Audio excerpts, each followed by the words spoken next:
Here goes the record. And you are good to go. Hey, everybody. Welcome to another episode of Tales from the Barside. This is episode 50. We are almost at 1 year. I know, right? Where'd the time go? We were... Episode 50.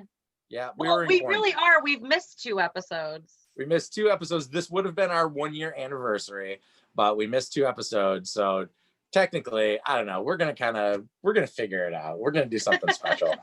But I got my good buddy Kenny on the line with us. What up, Kenny? Kenny. It's good to have you here, buddy. Kenny, how long you been in the bar industry, bud? Oh, you're muted. You're on mute. We can't hear you. There you go. Oh, Nope. You just muted yourself again. Yeah. Unmuted. Yep, Okay. Yep. Am I there? All right. So 16 years. Yeah, 16. Good long while, buddy. Man, well, I'm a little bit older than you, so I've got 20 in, but I think I'm more than 4 years older than you. I think I did like 24 years in the restaurant industry completely since season 12. So. You're really quiet now. I can't hardly hear you. What's going on here? There you go. Now There it's you go. Sorry. So That's yeah, all I did 24 years in the restaurant industry completely, but 16 bar. You know, that's when There life you went down. And what positions have you held in the bar and restaurant industry? So pretty much everything. When I was 12, 13, 14, I was a busboy, dishwasher. Then I moved up to serving. I was a corporate trainer for Famous Days when I was 19. And then when I was 21, I got my first real bartending job at a Lone Star Steakhouse and Saloon. Then I got into management. And then life turned. And then I worked at Hard Rock for I don't even know how long. Remy, how long were you there? So I was there from 2005 to 2010 for a good 5 years, and you were there most of the time I was. I think, were you there before I was, or was I there first? You were there first. You were actually the person that made me want to work there. Aw, thanks, buddy. Heartwarming. Dude, I mean, we had some good times. We made some lifelong friends at that place. I still got people that like text me or send me messages on Facebook that I haven't seen in 10 years or 12 years or whatever. I mean, I met a waitress there and got her pregnant. So like I got a kid out of the place. Wait, how long were you there, Remy? I was there for 5 years, from 5 years. Okay. Yeah. I do remember that. Okay. Yeah. But I mean, wild time, but it was honestly, that was one of those restaurants and bars, because I did both there. I served and then I moved into bartending. But it was one of those places where it felt like a family. Like we were a tight-knit group. Everybody looked out for each other. Everybody loved each other.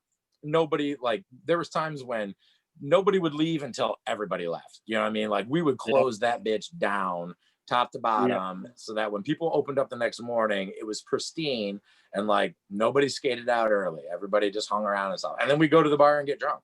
Yep. We turn up and we turn down together. Absolutely. I can't tell you how many times I went into that place working a morning shift, like hungover as hell. Those were rough. Oh man. I don't want to relive that. No, we're too old now. We can't do that shit anymore. Like the body doesn't recover the way it used to. No, one day hangovers turn into like a week-long adventure on the couch. Yeah, exactly. But so Kenny and I have stayed in touch throughout the years, and it's like kind of like we've gone as much as like 2 or 3 years without saying a word to each other, and then pick it up just like old friends and stuff. And you reached out to me a couple summers ago to offer me a job at the bar you were working at. And then that didn't end up working out because you didn't stay there. But then I got into the gig work with you doing festivals in the summertime. And that was an absolute fucking riot. I gotta say, man, like, thank you for that because I met some great people. I had some great times. Yeah. Oh yeah, man. We worked some killer festivals, especially, what was that? There's a Cuban festival, wasn't it? Or what? The Cuban fest down at the Rooster Tail. Yeah, the Rooster Tail. Yeah, that was a good amazing. That's where That was a really prom. funny one. Rooster Oh my God. Tail. And so remember that woman who worked at the Rooster Tail for like 55 years and she was coming by like trying to tell us how to do our job and she didn't know what the fuck she was doing. We were making fun of her all night. Dude, she got like into some dark ass shit in the basement when we were putting the liquor away. She started talking about her husband dying. I was like, whoa. Like, Yeah. I just want to put this liquor away in the scary ass closet and go back upstairs. I just want to go Oh, man. home. I just want to get paid and go home. I don't want to hear your life story. Every bottle we put away, I swear she took a drink from every bottle that we put back on the shelves. Oh. There was probably like 50 bottles we put up. Well, that was the cool thing about working those festivals is they're like, yeah, go ahead. You know, you guys can have a beer. You guys can have a shot, something like that. Like, don't go crazy. Like, don't go Yeah. overboard. Yeah. Yeah. But Like 4 bottles accidentally fell off the truck. whoops, daisy. Yep. They hooked us up though. Like we, I remember there was a couple times when we left, and they're like, you know, if it's an open bottle, we're not going to be able to keep it for next time. So if it happens to go with you, we didn't see anything. I was like, that's awesome. Those tequila festivals that we worked, man, were pretty awesome. They were. Yeah, I got a couple nice bottles of tequila. I got a really nice bottle of bourbon from them too. That was really cool. I was definitely happy about that. But yeah, just like good times. And it just goes to show you that like when you make friends in this industry that become like family, like you'll look out for each other forever. You know, oh, so-and-so needs a job. Like I got the hookup. I got a line for you. Yep. You've built a network over the years that just like pre-COVID times, obviously, can sustain you. You know, it's like you don't go without a job for very long in this industry. No. Nope. It's like, honestly, somebody keeps you in their mind, you know, like you've had a conversation or somebody has reached out looking for a job or something like that. And, you know, a server, a bartender, or a manager sees that on a feed and is like, hey, I got an opening. I know somebody's got an opening. And that's just the industry for us. Mm-hmm. Well, and it helps to know who's a good worker and who's not. Because let's face it, not everybody who's been in the industry a long time do you want to work with. There's some people that you're like, you know, like I'm friends with you and it's cool and we've worked together before, but you know, like you're that person that comes in and complains every fucking shift and like, no, you know, you only made $30 and you're walking with like $300, you know? Right. Or the person that skimps on their side work and doesn't hustle. And so it's like, you learn enough about people where you're like, listen, this person is solid. They're going to come in. They're going to be all business. They're going to do their side work. They're going to go home. They're not going to talk shit about people. And you're like, boom. That's all managers want to hear. I think it's completely different too. Cause like when you find like a really good worker or someone that you've worked with like a bunch of different times, that's like the type of people that you take with you to festivals. That's the type of people that you're like, oh, they're looking for like a really strong bartender that can work like really fast, get drinks in and out, and you're going to make a fuck ton of money. You know, but you're gonna have to be there all fucking day and all fucking night. You know, like that's the best. I love like festival time because like I'll do, you know, opening day every year and stuff. And I like work the parties and you work all fucking day and all night, but you make really good money for that day and night, you know. It was worth taking the night off work to do it. Yeah, some of those days, I mean, you can walk with like $800-900 easily. And you know, you have those days where you're like $100, but you still had a good time making it $100. So yeah.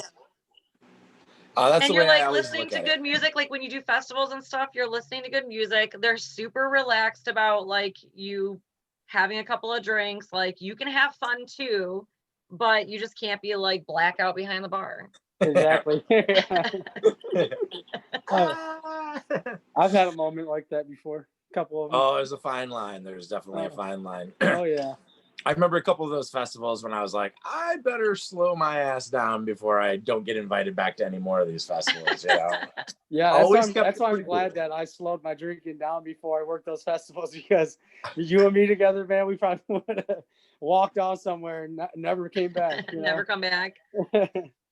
Yeah, well, and Amanda, like when I met Amanda the first time, you know, Amanda, she walks up and she's like, who wants to do some of this Jägermeister with me? It's like 10 in the morning. I'm like, I just made a new best friend. What's up? Totally. We hit it off and became real good friends after that. And it's just like it's a culture. And if you're in, you're in. You make a good impression on people, they invite you back and stuff like that. So let's talk about the bad news though. So you guys just shut down. Obviously, you had a new gig. You were how long were you at the place that you were just at? I was there for 2 months. Right. So like you right when the shutdown lifted, you know, right.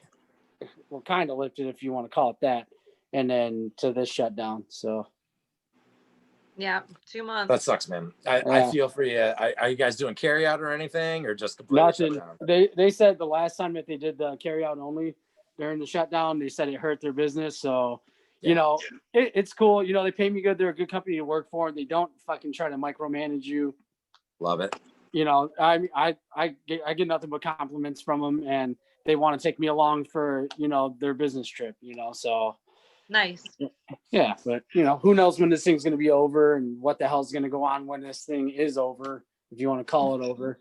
Exactly. And in the meantime, like, people got to eat, they got to pay their bills, they got to find a way to put food on the table. Yep. It's like, you can't just shut down indefinitely.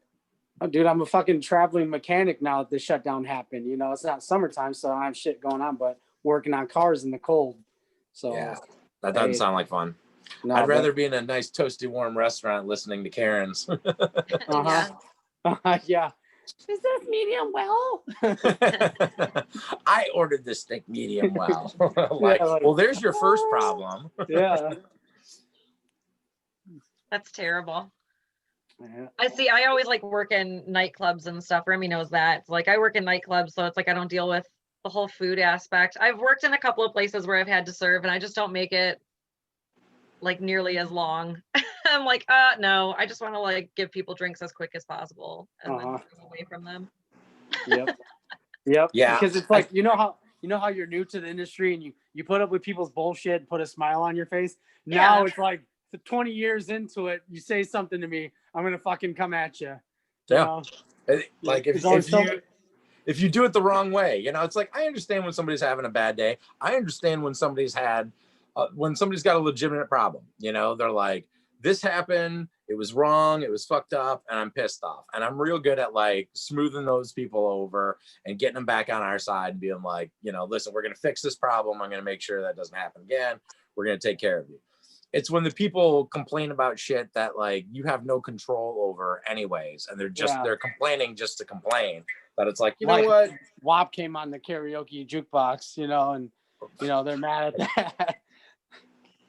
My 10-year-old heard that song. Like, and dude, every other song on that box comes on WAP. And I didn't know what it was at first, you know, because I just got back to work and you know, I haven't been going out to bars and shit. Right. So I start hearing Wet Ass Pussy. I'm like, what the fuck is going on with the jukebox? That's like that song that everybody wants to skip until after 9 o'clock, then everybody's into it. Geez. Yeah. There is like a too early time to listen to WAP, I guess. Oh yeah. I mean, even for me, and I swear like a fucking sailor, you know, it's like 5 o'clock comes on. I can't do it. It feels like it's 5 a.m. for me and I'm listening to that kind of music. I just can't do it. You know, I put headphones on, cover my ears. But 9 o'clock comes around, I'm into it. You know, I'm on tables dancing, you know, throwing drinks, doing whatever I can. Right. Yeah, you got to play to your crowd. You got to listen to what they want to. You know, that's the one thing I don't miss about the nightclub scene is the terrible music that I had to put up with for a couple of years. It's just like, oh my God, all the new hits of the summer, like over and over and over again. It would just drive. Oh yeah. Because it's not my cup of tea. You know, it's like I'm much better at a dive bar with a good jukebox that plays like some rock and roll. You know, like music that I can get into. Well, that's why, like, if you work at a nightclub, it's nice to work at one that has like themed nights because then you can kind of get like a difference in like the music throughout the week.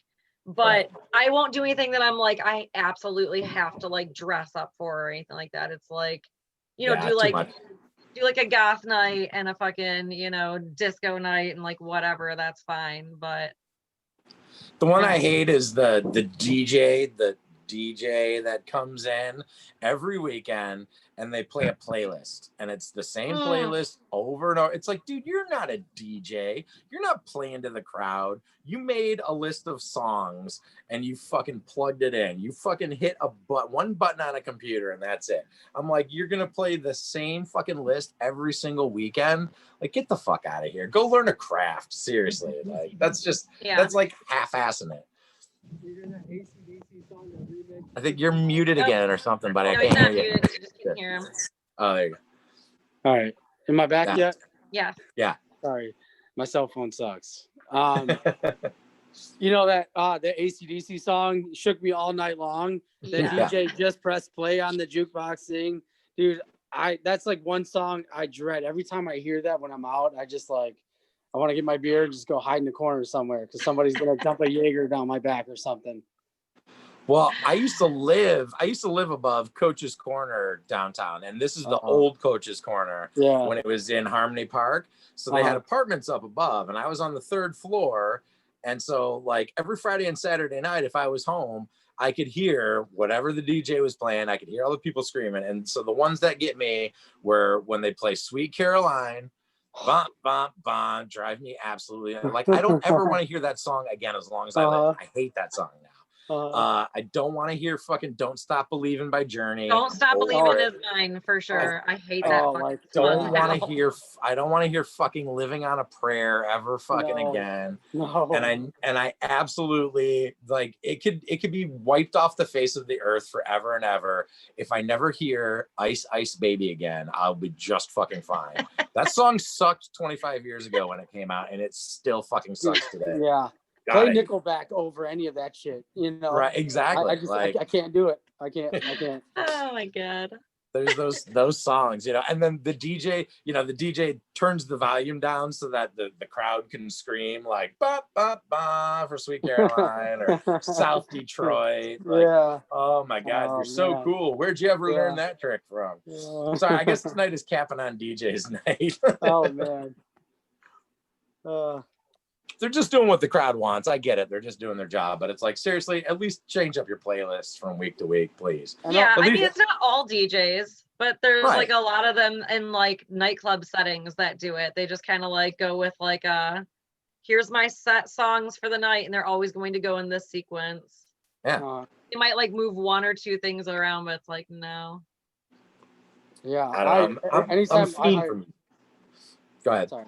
Anytime I hired a DJ for like, say I got like a big biker night coming up, every time I hire a DJ, I make sure, hey, I don't want the same 5 songs played over and over again.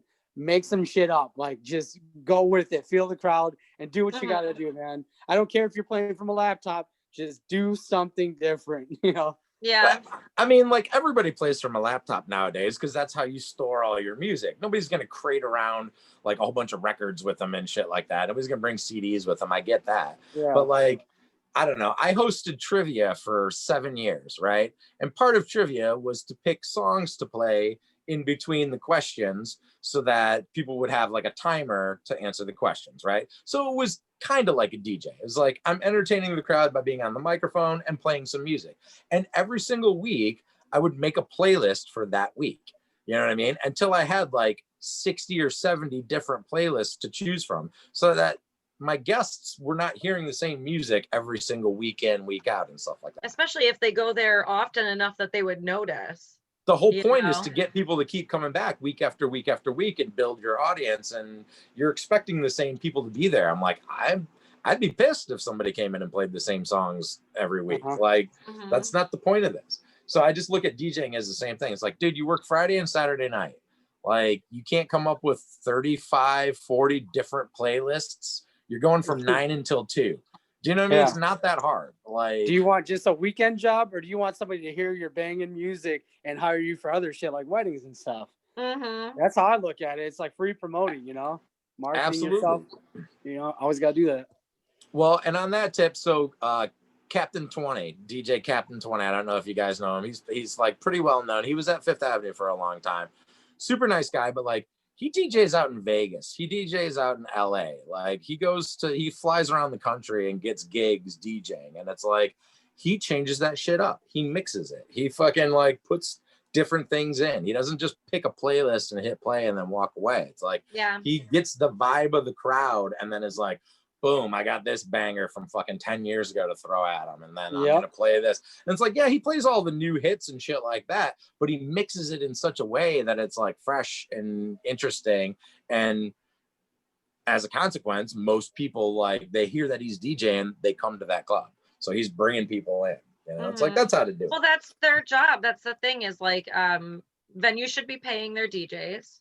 Yeah. And DJs should be doing what they get paid to do, which is to actually play the music like live there and promote themselves and bring people in. That's like, it's part of it.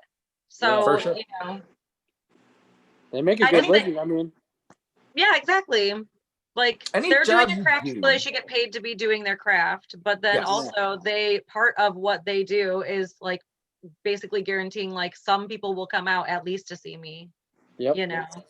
Any job you do, you got to do it to the best of your ability, right? If you're a bartender, you want to be the best bartender you can be. You want to make a lot of friends, make a lot of drinks, make a lot of customers happy. That's your job. Yep. If you Because how don't many? like doing No, that, go then ahead. you're in the wrong industry, you know? Yeah. Yeah. I mean, how many times have you gone and left your place you're currently bartending at, went somewhere new, and all your regulars are like, "Hey, where you going? You know, Yep. I'm coming where you are. I don't give a Mhm. shit about this place. I'm coming to you." Or So- like, I still like that place. I'm still going to go to that place, but I don't care. Like, I love you. Yeah, So exactly. wherever you are, I'm going to come and visit you. Like, this is my Exactly. regular place and you were my bartender here, but I'm going to go check out wherever you're going because you're so awesome all the time. I've had that happen. I've got a whole friends list full of people that I made like friends with and regulars with in the bar industry, you know, people that reach out and fucking, you know, just say, hey, what's up every once in a while. Hey, where are you working at now? Every once in a while, because I haven't seen you in a long time. It's what we do, man. It's what we do. That's why we're career servers and bartenders, you know. It's like that's how you get sucked in. Yeah. Well, that and the cash money all the time. That helps. Dude, it kind of sucks being a manager. I mean, I love it because it's guaranteed pay and stuff like that. But the thing is, you know, I get a lot of people that hit me up like, "Hey, where are you working now, man? I want to come up there and see you. Like, you want to come up here and watch me manage the restaurant?" Right. Like, I'm going to be walking around talking to tables, you know. I'll talk to you for Yeah. like 2 minutes and then I got to go. Yeah, it's not exactly the same as when you're standing behind the bar and they can sit Exactly. down and you're making them drinks and bringing them food and yeah. Exactly. It's kind of like the bar's your stage, man. You get to walk back and forth and you entertain the fuck out of the place, you know. I That's miss how I've that. always been. Yeah. I miss that. I do, but I tell you what, like earlier this summer when we opened back up, you know, I had the job that I was working at downtown asked me to come back, and I tried for a hot second to like just do the prep work to get him open again, and then realized I was like, nah, I don't want to do this. And then I had another buddy tried to get me a job, and I went in and trained, and you know, it's like everybody's wearing masks, and it was a cool joint. And they made some really good drinks, and it was like nice food and stuff like that. But the customers come in, sit down, take their mask off. I'm like, I can't do it. I'm not gonna expose myself like that. I know I'll get it. You know, like I just can't do it. So Yeah, this place I'm at, man. I mean, I felt completely unsafe. If I didn't have a family, like honestly, I would have went and worked somewhere else. But you know, this place is jam packed. There's parties of 20, 30. Our whole patio, our whole inside's packed. No mess. People are walking around acting like nothing's ever happened. And it's like, yeah. sit the fuck down. And when you go to the bathroom, put your mask on, be an adult about this whole thing. Now Yeah. look where we're at again, you know?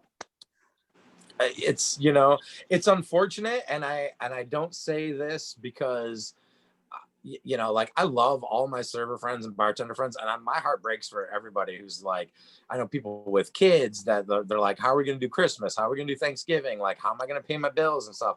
Like, it's heartbreaking. But the fact of the matter is, like, going out to restaurants and bars is what kept spreading this. Like, that's one of the main culprits.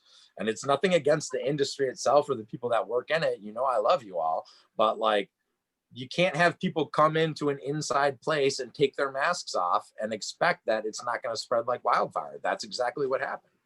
You know, Like, everywhere else you go, you got to wear your mask the whole time. You go to the grocery store, you got to wear your mask the whole time. You go to a restaurant, you can take your mask off. That's how it's spreading. It just makes sense, you know. Dude, we're in the freezer section. Everybody take your mask off. You can't spread it that way. Right. No, that's not how that works. You can't just open a freezer and expect whatever to die unless it's -20, you know? Yeah.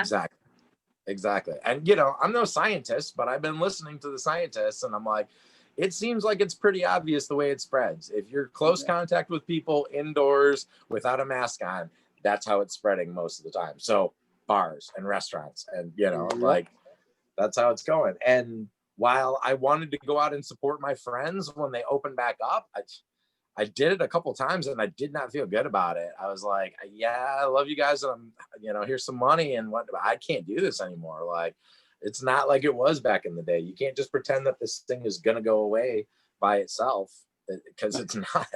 Yeah, no, I mean, it's stressful, man. I mean, I got lucky. I knock on wood because I got one right now. But I mean, I don't know, man. To me, there's no dollar you can set out there that's worth exposing yourself to people that don't give a shit, you know? Thank you. Like, Like, oh, I paid $5 for this drink. I own you. It's like, no, you don't. Now you own your shoes. You own your shirt. Maybe you own your shoes. I don't know if there's somebody else's. But, you know, you don't own me. I mean, not for $5. You give me $1 million, I'll get sick and chance dying because like $1 million, I can take that and go have a fucking great life with it. But your $5 can fuck off, you know? Exactly. Yeah, agreed. No, that's the way I was looking at it. I'm like, oh, you can make $150 a night, $200 a night.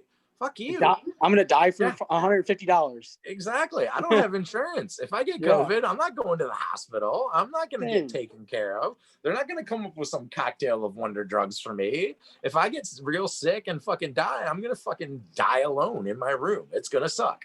Like, so for $150 a night, not worth it. And, you know, I'm super, super lucky that I had another trade that I got into a little while ago.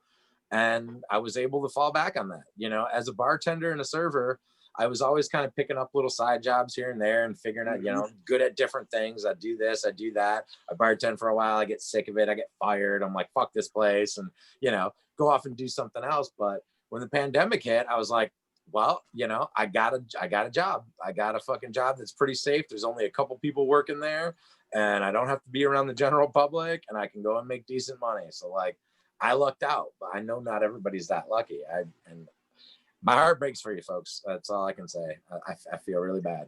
If it's one thing this pandemic has taught me, you know, it's my true survival instincts came to play. You know, I took everything I've learned over the years in my traveling, you know, when I lived all around the country and all the different jobs I've taken and just, you know, just to survive out there.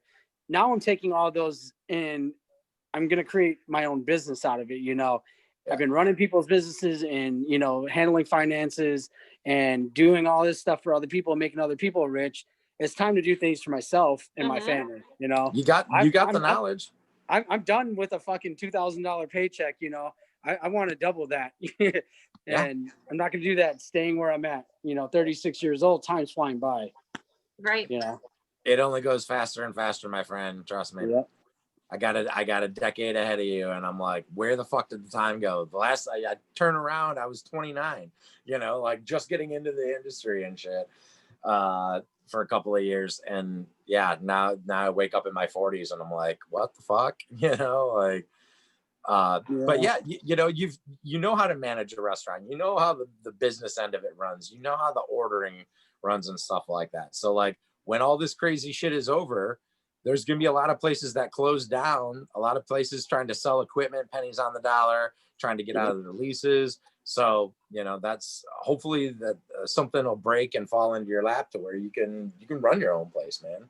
Dude, I got some pretty good plans right now. I just, you know, once this whole thing blows over, even if it doesn't blow over, you know, my credit is something that I've been working my ass off. I'm closing on a house on Monday. And I've been working my ass off to build my credit, something I wouldn't have done bartending because I blew my money on partying and shit. You know, now I'm taking all my paychecks and building credit and doing all the shit taken care of.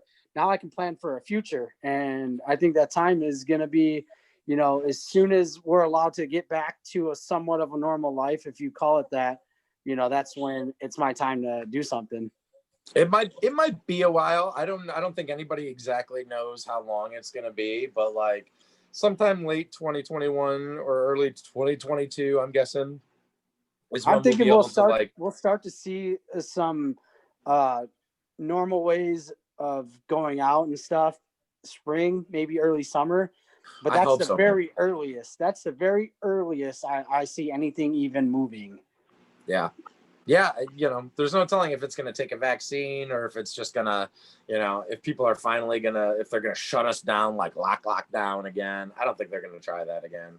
I honestly don't. Like, and who the fuck's going to want a vaccine anyways? They offer the flu shot every time I go to buy a Snickers, you know. I'm not going to be like, oh yeah, let me get the COVID too. You know, like, I don't know what it's going to do to me. Am I going to shit my brains out while I'm in public and not know it? You know, am I going to have a seizure? All this for, you know, something that people don't even trust as is. Well, I think there's enough people that are going to be like frontline workers are going to get it first. Nurses and doctors are going to get it first. They're going to give it to a bunch of prison inmates first to try and keep it from exploding that population. So Yeah. there's gonna be guinea pigs for the vaccine that you'll be able to know, like, all right, it's safe, like it's cool, like Hey, it should so be good. so my question is, who do we consider frontline workers now? Because when I go to the doctors, they keep their distance from you. You have to wear a mask the whole time. You got to wear like all this protection shit, and they don't come anywhere near you to like actually take care of your health concerns and stuff like that. You're there for. They want to do video calls. You got servers and bartenders that are putting themselves on the front line. I see them more as a frontline worker than Yep. anybody else out there, because doctors, I've gone to 7 different doctors. I've had to like basically fire them to find out what's going on with my health, because they're so afraid of COVID that they're not doing anything for me. Yeah. Now I'm out there taking care of like all these guests that are coming in through the doors that aren't, washing their hands or wearing a mask. Right. No, exactly. What I really hope for that comes out of all this is that we find a better way to take care of restaurant and bar employees. Like, we should have been unionized 20 years ago when I first got into it. Yeah. I definitely think that's a problem in our industry, and they've gotten away with it because they're like, look at how much cash you bring home all the time. It's your fault you don't save enough of it. Well, not all of us work in places where you can make like 60 to 80 grand a year in cash tips. Like, it just doesn't work that way.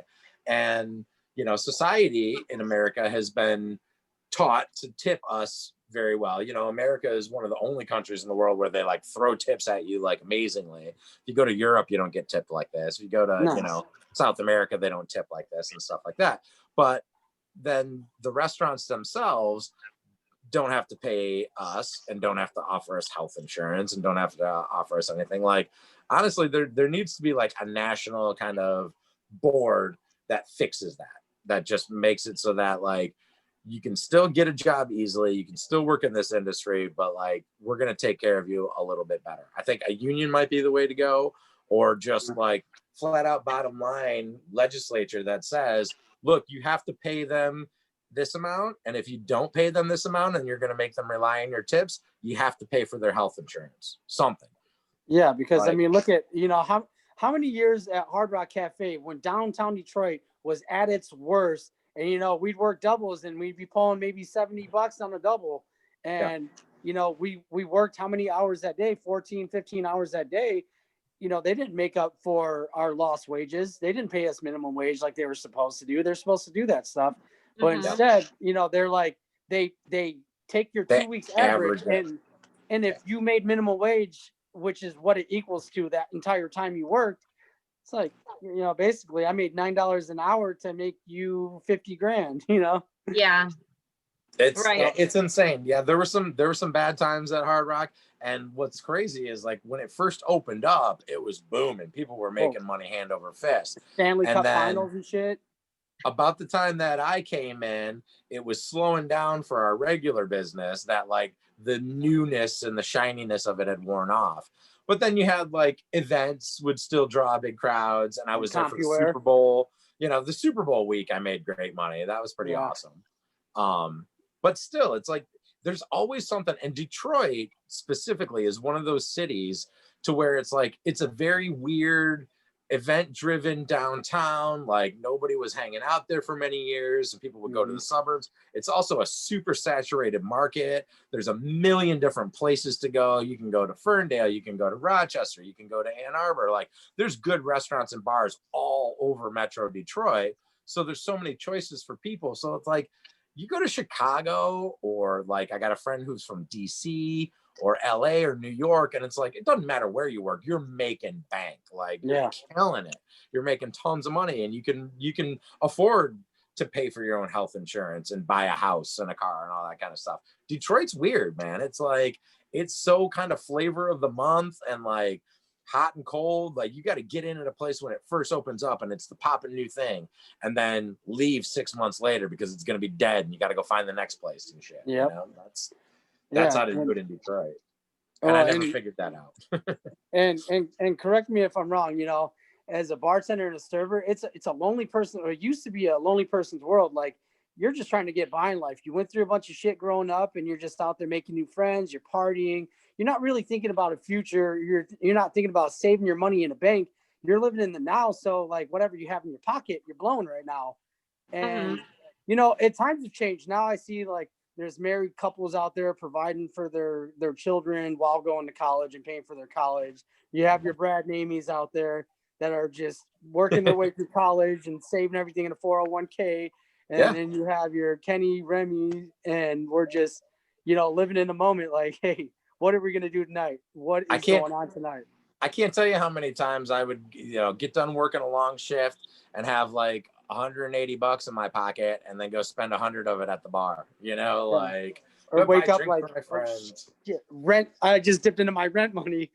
Okay, how many doubles do I have to pull to make my rent now? Exactly. Here, I'm going to go ahead and put a post out there saying that I'm willing to take a shift, and then everyone calls you. Yep. Who wants to give up a shift? Plenty of times like that. Oh, plenty of hustles, plenty of times when I'd work 2 different restaurant jobs, you know, I'd go work a day shift and then work a night shift over at a different place. And, you know, just like grinding yourself down. I'm like, man, where did all that money go? Like, yeah, I was living in the moment. I was partying a lot. I was having fun. I made a lot of friends. I had a lot of good times and stuff like that. But yeah, when I look back at all the money that I pissed away, probably could have done better with it. You know, probably could have saved it up a little bit better. Oh man. I looked at my old like W-2s from like back in the day, and I'm just holy shit, I made that much money, and I like, how did I get evicted 7 times? You know. See, I never got evicted. I never had problems like that.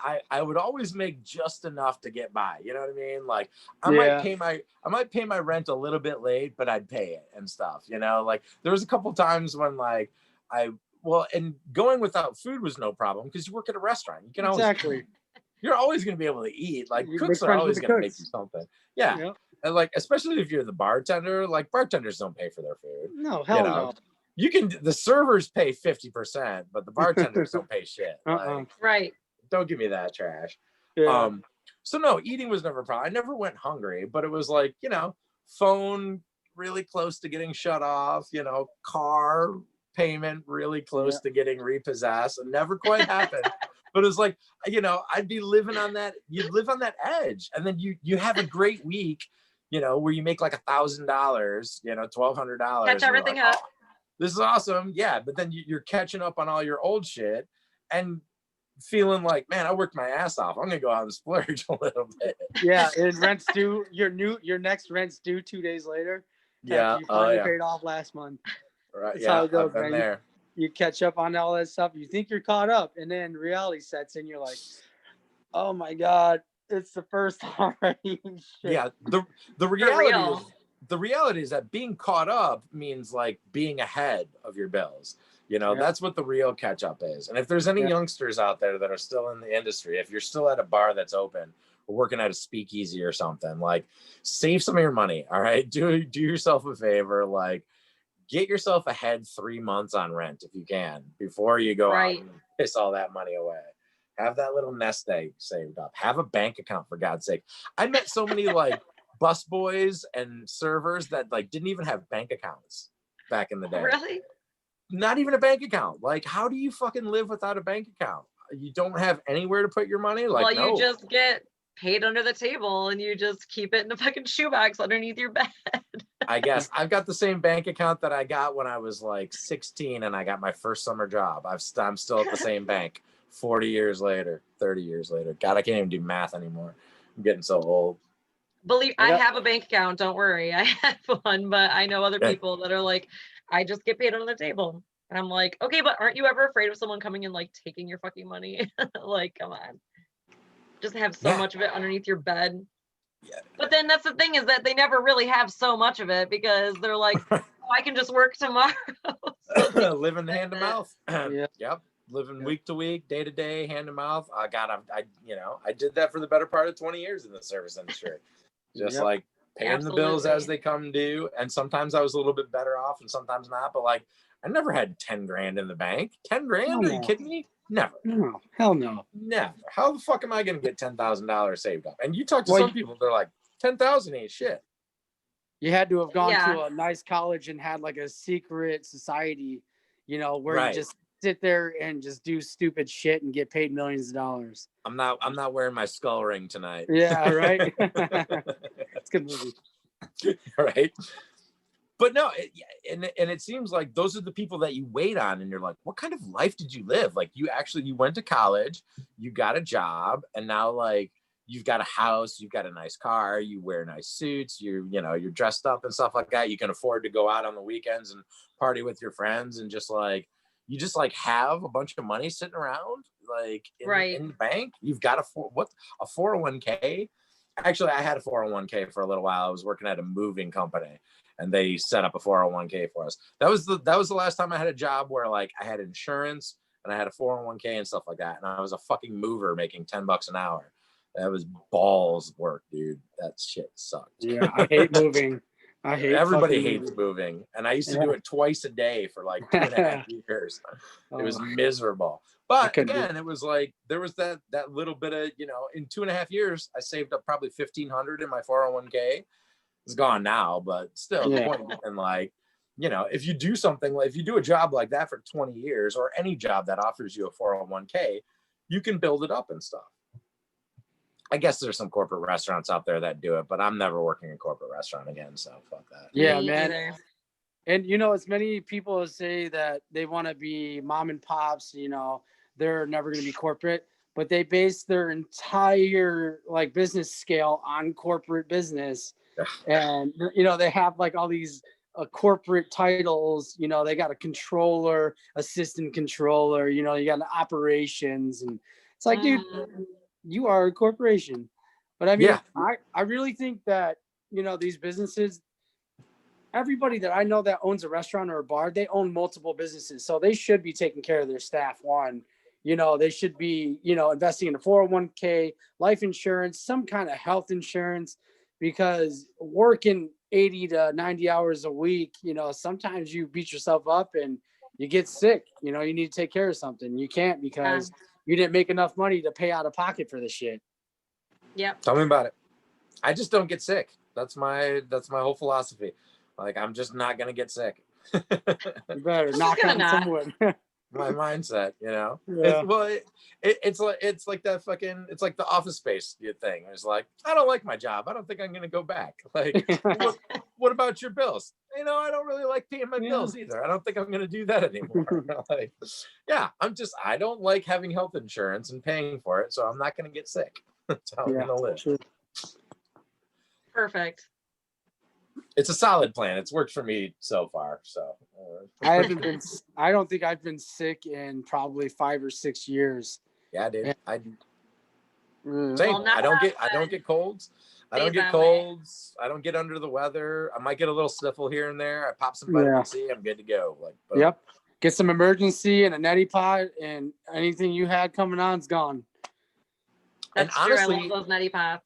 I believe that like by working in the service industry and washing your hands like a maniac 50 times a day, plus being exposed to so many different people and their germs all the time, we've built up immunities. Yeah. I feel like I've built up an immune system that's like, you can't fuck with me, man. Like, no, sorry. I'm not saying that I'm COVID proof or anything like that. I think that's something completely different.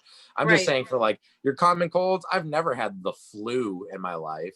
Like I've been real sick a couple of times, but I've never had like the flu. I just don't get it. I don't catch that shit, man. I had it one time. I was 7 years old, and I was like deathly ill for like a week and a half, and after that, never again. So I had strep throat when I was a kid, and I got it twice, and it was so bad I had hallucinations. Like I vividly remember hallucinations. And then never had strep throat again. Never had the clap. Never had. Oh my God. I don't think that's something that. That one's really surprising. I feel like something that a lot of people get. Yeah, surprised I never had gonorrhea. Like that fucking just like escaped me somehow. Same. It dodged me. Yeah. I've never had gonorrhea. I'm like, is that common? Like, is it like super crazy common that people do? Like, kind of. There was a moment where I was like, thank God for mouthwash. Yeah. That mouthwash trick. Oh, I remember being like 18 and having some old head fucking taught me that. He's like, hey man, if you're ever with a girl and you're like, you don't trust her or whatever, little fucking mouthwash or some fucking like 100 proof vodka or something. Oh yeah, anything you can Sterilize find. that. Anything you Sterilize can that find. shit. You'll be all right. Yeah. Yep. Oh yeah. Oh my God. I Sterilize mean, it. you know how much condoms cost? Me neither, man. Never use them. Yeah. This is terrible, guys. It's true. I mean, who's got the extra time to take? Oh my God. I spent all my money getting her drunk. That's right. I was so broke, I had to get a Coney at the end of the night, you know? I had $3 in my name, $2 for a Coney, and $1 for a tip. You know, boom. So that's one thing too, is like whenever I've been down on my luck and hard up and like, just living shift to shift where it's like, all right, I'm working Tuesday, I can pay my phone bill. I'm working Wednesday, I can make my part of my rent payment. I'm working Thursday, whatever. Always had money to go out to eat and leave a tip for like Coney or whatever, little diner that you went to. I'd eat cheap, but you always got money for a tip. So we do have a question from one of our listeners. Oh, sweet. Our friend Will asked, with everything going on with COVID, what are you guys doing to stay ahead? Ahead. We're trying to catch up. Basically, I'm living off of my savings, and it's dwindling quickly. And yeah, that's what I'm doing. I don't have another job or anything, so. Yeah, literally never get ahead in this lifetime, especially in this industry. The only thing you can do is anything you can do when you get the time to. Somebody offers you, somebody needs something done. You got to rely on your, some kind of skill trade that you have, in your background to kind of survive during this shit. Yeah. Or contacts, people looking out for you and stuff like that. Friends and family who will look out for you. I have not been back to work in the service industry since we closed down right before St. Patrick's Day. I was going to go back and I decided not to. And I just got lucky that I had another job, a skilled trade that I learned a couple of years ago. And they still needed me. I was actually still working part-time there the whole time. And I was able to just fall back in full time. I was just one of those lucky ones. So that's what I'm doing. And still not getting ahead. I'm still just trying to like keep my head above water, keeping your head above water. We can buy. So like I said, I've just been living off of like what savings I have left right now because I, again, just don't have a job. But I don't know. I've been like making Christmas ornaments and I'm hoping to like sell them for a little while and like maybe kind of start like a little bit of a business out of it. And I've got nothing but time right now, so I'm trying to get crafty with it. And I think that's like kind of like something that I didn't realize I was going to be doing, but it's fun and I'm enjoying doing it. And if I make money off of it, then like once everything opens up again and I go back to work, I can still do this on the side if I'm like enjoying it still. So that'd be cool. I think I might start an OnlyFans site. I don't know if anybody's ever done that before, but I was thinking about maybe doing that. Okay, so I personally can't because I'm dating someone who would not be okay with that. You know what I mean? Yeah. But I know a lot of people that do have OnlyFans and they actually make really good money and they don't do anything too crazy on it. Have you tried broaching? Not sure if you were being serious or not, but might be worth it.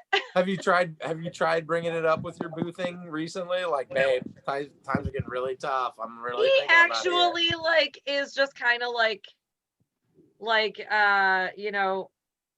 I guess that would be like an easy way to do it. But he's like, oh, try and do this other thing that you're doing with the crafting first, and but I don't think that he would be like. I don't think he would ever tell me for sure that he was not okay with it, but I don't feel comfortable doing it. And I don't think that he would be okay with it. If you don't feel comfortable doing it, that's I would do it if I wasn't dating someone. I'm like okay with people doing it, but I just feel like, if it makes a person uncomfortable, then as your friend, I'm not trying to worth it. angle for you to do it. Okay. I'm not trying to say that. I'm just saying, like, you sounds like you're kind of wishy-washy on what your mind is on this and stuff.